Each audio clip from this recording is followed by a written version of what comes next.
എല്ലാവർക്കും റിയൽ ഇൻഫോബിറ്റ്സിൻ്റെ പുതിയൊരു വീഡിയോയിലേക്ക് സ്വാഗതം. ലേറ്റസ്റ്റ് ആയിട്ടുള്ള അപ്ഡേഷനുകൾക്കും മറ്റ് സർക്കാർ അറിയിപ്പുകൾക്കും റിയൽ ഇൻഫോബിറ്റ്സ് എന്ന യൂട്യൂബ് ചാനൽ സബ്സ്ക്രൈബ് ചെയ്യുക. വീഡിയോ ലൈക്ക് ചെയ്ത് ഷെയർ ചെയ്യുക. പെൻഷൻ ഗുണഭോക്താക്കൾക്ക് വളരെയധികം സന്തോഷം നൽകുന്ന ഒരു വാർത്തയാണ് ഈ വീഡിയോയിലൂടെ നിങ്ങളുമായി ഷെയർ ചെയ്യുന്നത്.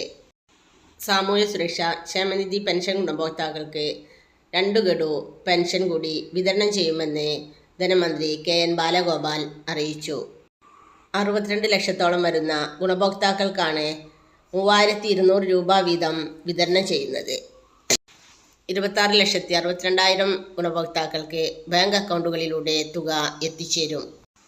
മറ്റുള്ളവർക്ക് സഹകരണ ബാങ്കുകൾ വഴി വീട്ടിലെത്തി പെൻഷൻ തുക വിതരണം ചെയ്യും.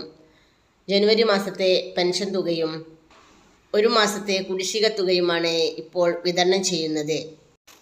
ബാങ്കുകളിൽ തുക എത്തുന്നവർക്ക് വെള്ളിയാഴ്ച മുതൽ തുക എത്തിത്തുടങ്ങുന്നതാണ്. കുടിശ്ശിക പെൻഷനിൽ 2 ഗഡു ഈ സാമ്പത്തിക വർഷം വിതരണം ചെയ്യുമെന്ന് മുന്നേ പറഞ്ഞിട്ടുണ്ടായിരുന്നു. അതിൽ 1 ഗഡു ഓണത്തിന് വിതരണം ചെയ്യുകയും ചെയ്തു. അതിൽ 2ാമത്തെ ഗഡുവാണ് ഈ ജനുവരിയിലെ പെൻഷൻ്റെ കൂടെ വിതരണം ചെയ്യുന്നത്. വാർദ്ധക്യ, വിധവ, വികലാംഗ പെൻഷൻകാർക്ക് കേന്ദ്രവിഹിതമായ തുക കുറവുണ്ടായിരിക്കും.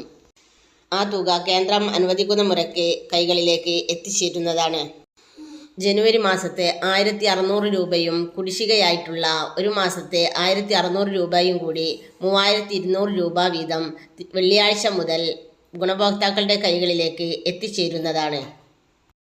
ഇതുപോലുള്ള ഇൻഫോർമേറ്റീവായ വിവരങ്ങൾ നിങ്ങൾക്ക് ലഭിക്കുന്നതിനു വേണ്ടി റിയൽ ഇൻഫോബിറ്റ്സ് എന്ന യൂട്യൂബ് ചാനൽ സബ്സ്ക്രൈബ് ചെയ്യുക. വീഡിയോ ലൈക്ക് ചെയ്ത് ഷെയർ ചെയ്യുക. Thank you for watching.